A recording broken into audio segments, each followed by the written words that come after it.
সে আপনাদের সাথে অনেক দিন ধরে জাতীয় পার্টির এক ধরনের বাদানুবাদ চলছে এবং এটা নিয়ে আপনি বিভিন্ন সময় কথাও বলেছেন। আপনারা এই সর্বশেষ যেই সংঘাতের ঘটনা ঘটেছে জাতীয় পার্টির অফিসে অগ্নিসংযোগ থেকে শুরু নানা বিষয় নিয়ে আপনারা বিভিন্ন সময় কথা বলেছেন। আমি আরেকবার একটু বলতে চাই, যেখানে জাতীয় পার্টির মহাসচিব তিনি বারবার বলার চেষ্টা করছেন বিএনপির দায়িত্ব হচ্ছে জাতীয় পার্টিকে বাঁচিয়ে রাখা গণতন্ত্রের স্বার্থে, সেখানে আপনারা জাতীয় পার্টিকে নিষিদ্ধ করার দাবি করেছেন এবং তাদের সাথে আপনাদের বারবার সংঘাত হচ্ছে এবং তার প্রেক্ষিতে আপনাদের সভাপতি তিনি আহত হয়ে এখন হাসপাতালে আছেন। তো এই যে রাজনৈতিক সংঘাত কিংবা অরাজকতার শঙ্কা, এটি কি আসলে এই বিষয়গুলোর মাধ্যমে আরো উস্কানো হচ্ছে কিনা? ধন্যবাদ, সবাইকে শুভেচ্ছা। দেখেন, ফ্যাসিবাদের দশর শামীম হায়দার পাটোয়ারি তারা তো একসময় আওয়ামী লীগের পা চাটাচাটি করেছে, এখন তারা আসলে বিএনপির পা চাটতে চায়। তবে বিএনপি আসলে বিষয়টি কীভাবে ডিল করবে সেটা বিএনপির বিষয়। আমরা যতটুকু জানি, শুনেছি, এমনকি সরকারের ঊর্ধ্বতন মহল তাদের সাথে তো আমাদের আলোচনা হয়। বাংলাদেশের গোয়েন্দা সংস্থা এবং ভারতের গোয়েন্দা সংস্থা তারা একটি প্ল্যান করেছে যে জাতীয় পার্টিকে তারা এদেশে আবারও একটি গৃহপালিত বিরোধী দল বানাতে চায়। তবে সেই প্ল্যান সাকসেস হবে না। দেখেন, যখন রিফাইন্ড আওয়ামী লীগের প্ল্যানটা আসলো তখন কিন্তু ছাত্র জনতা রাজপথে নেমে আওয়ামী লীগকে তাদের সাংগঠনিক কার্যক্রমকে নিষিদ্ধ করিয়েছে। ঠিক একইভাবে জাতীয় পার্টির বিরুদ্ধে আওয়াজটা এখন না, ওই সময় কিন্তু আমরা আলোচনা করেছি, কথা বলেছি, প্রতিবাদ করেছি। শুধু আমরা না, এটা তো শুধু আমাদের দাবি না। ফ্যাসিবাদকে নির্মূল করা কি শুধু গণ অধিকার পরিষদের একার দায়িত্ব? বিএনপির দায়িত্ব, এনসিপির দায়িত্ব, ইসলামী আন্দোলন, জামাত ইসলাম, সবার দায়িত্ব। তো শুধু আসলে গণ অধিকার পরিষদের নাম কেন আসবে যে জাতীয় পার্টির সাথে গণ অধিকার পরিষদের সংঘর্ষ? জাতীয় পার্টির সাথে তো সব দলের যুদ্ধ হওয়ার কথা। আওয়ামী লীগের যুদ্ধ হয়েছে না? আওয়ামী লীগের সাথে সব দলের, আওয়ামী লীগের পতন হয়েছে না? দেখেন, এই যে জাতীয় পার্টিকে একটি গৃহপালিত দল বানালো, বিএনপি ক্ষমতায় যাওয়ার সিঁড়িতে এক নম্বরে ছিল। মানে যদি 14 নির্বাচন বলেন, 18 বলেন, 24 বলেন, এই জাতীয় পার্টির কারণে কিন্তু সব থেকে ক্ষতিগ্রস্ত বিএনপি হয়েছে। তার মানে আমার সাথে যে সংঘর্ষ তৈরি হচ্ছে এটা আমার থেকে বেশি বিএনপির সাথে হওয়ার কথা। কেন হচ্ছে না সেটা আই ডোন্ট নো। বিএনপির পলিসি কি আমি জানি না, বাট আমার তো একটা চেতনা আছে। গণ অভ্যুত্থানে আমরা ভূমিকা রেখেছি, গণ অভ্যুত্থানের প্রেক্ষাপট তৈরি করেছি। সুতরাং আমি তো আসলে আওয়ামী লীগকে যেভাবে ছাড় দিইনি, ঠিক একইভাবে আওয়ামী লীগের দোসর তাদেরকে আমি ছাড় দিতে পারি না। দেখেন, এদেশের গণতন্ত্রকে গলা টিপে হত্যা করেছে কারা? আওয়ামী লীগ এবং তার দোসররা। মনে করেন যে তাকে সবাই মিলে হত্যা করেছে। আওয়ামী লীগ গলায় ছুরি দিয়েছে, জাতীয় পার্টি পা ধরেছে, 14 দলকে হাত মাথা ধরেছে।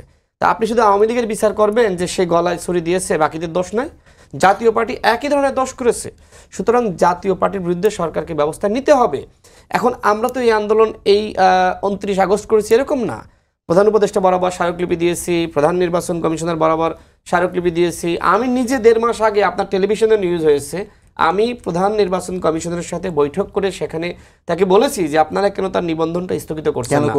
প্রধান নির্বাচন কমিশনার আমাকে স্পষ্টভাবে বলেছে যে আওয়ামী লীগকে যেভাবে সাংগঠনিক কার্যক্রম নিষিদ্ধ করা হয়েছে, ঠিক একইভাবে রাজনৈতিক সিদ্ধান্ত যদি হয়, সরকার যদি সিদ্ধান্ত নেয়, সেক্ষেত্রে আমরা নিবন্ধন স্থগিত করে দিব। তখন আমরা সিদ্ধান্ত নিয়েছি তাহলে রাজপথে আমাদের কর্মসূচি পালন করতে হবে। দেখেন, আমাদের কর্মসূচি ছিল শান্তিপূর্ণ।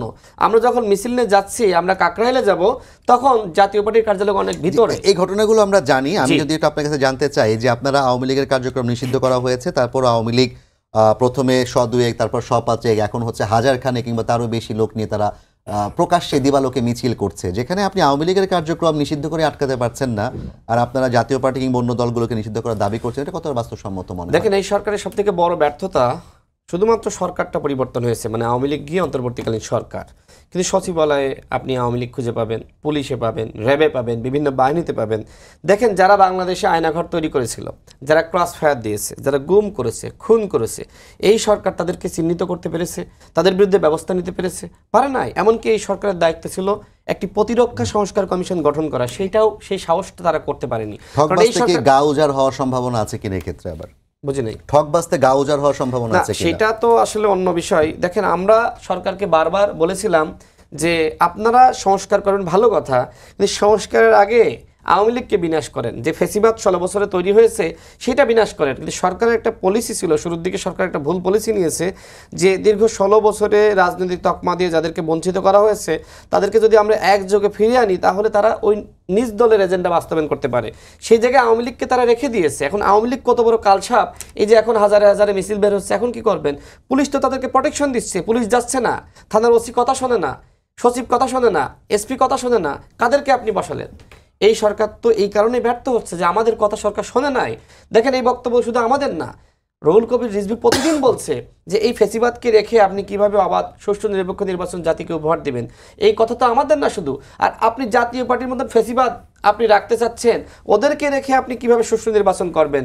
ওদের মধ্যে ঢুকে তো আওয়ামী লীগ তাণ্ডব চালাবে। জাতীয় পার্টিকে নির্বাচনে যদি সুযোগ দেন, দেখেন নামে মাত্র তারা বলবে যে আমি নির্বাচনে যাব, কিন্তু এর মধ্যে তারা আওয়ামী লীগকে নমিনেশন দিবে, আওয়ামী লীগের মাধ্যমে নানা ধরনের বিশৃঙ্খলা। তিনি বলেছেনও সেটা নমিনেশন সেটা দেওয়ার স্পষ্ট। কথা। দেখেন আমরা কেন আন্দোলন করছি, আমাদেরকে বলা হচ্ছিল যে জাতীয় পার্টি একটি নিরীহ দল, একটি গৃহপালিত দল, তারা তো আসলে অন্যায় করে না, তারা কোনো সন্ত্রাস করে না, মাফ করে না, তাদের বিরুদ্ধে কেন আন্দোলন? সেটা কিন্তু ওই যে মোস্তফা সে কিন্তু জাতির সামনে হাজির করেছে যে আওয়ামী লীগের লোকজনকে নমিনেশন দেবে। আওয়ামী লীগের মধ্যে ভালো লোক কে আছে? রাশেদ ভাই, আপনার কাছে আমি মনে আবার করি আসবো। আওয়ামী লীগের কোনো ভালো লোক আওয়ামী লীগ করে নাই। হ্যাঁ, আমরা বলছি যে সব আওয়ামী লীগের সাথে জুলুম করা যাবে না, কিন্তু আপনি দেখেন তো, তালিকা করেন তো আওয়ামী লীগের মধ্যে কয়টা ভালো মানুষ পান আপনি? জি রাশেদ ভাই, আপনাকে ধন্যবাদ।